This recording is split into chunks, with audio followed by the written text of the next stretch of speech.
This year, Alyssa Henry made it onto the America's Richest Self-Made Women's list. Alyssa Henry is ranked 57th on the list this year with a net worth of 555 million. And it comes from her work at Square, the payments company, which has just been taking off on the stock market since 2020. Alyssa is the seller lead. Seller is one of the two main branches of Square, and it's the one that I think most people associate with Square because it's like basically in charge of their little white reader and all the other like ways that you would pay for something at a store. A lot of brick and mortar shops have like a little Square reader now. She's been leading that unit since 2014, and she's really grown it out from what was basically just like a hardware thing at the time out into this like full software suite with all kinds of different features beyond just payments itself.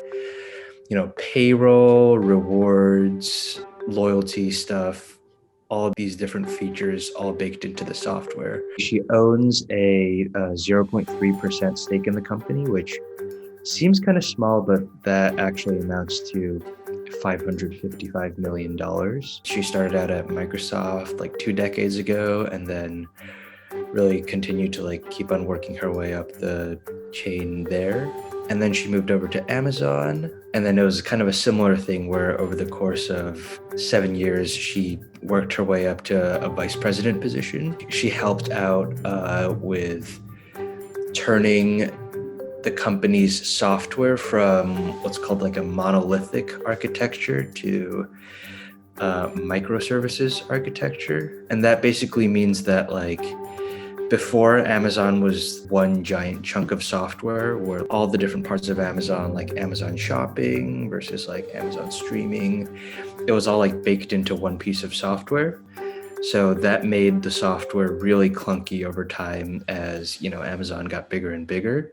It looks like Square is just going to be one of the big players in the whole financial sector for the long haul. I talked to one analyst who said that buying Square stock in 2021 is like buying JP Morgan stock in 1871. There have been talks about, her potentially being one of the candidates to succeed Jack Dorsey as CEO if he ever steps down. But, it's hard to say if he's ever going to step down. It doesn't really seem like he is. The year that she joined Square, the company's revenue was about like $850 million. And now it's more than 10 times that. It's like $9.5 billion now.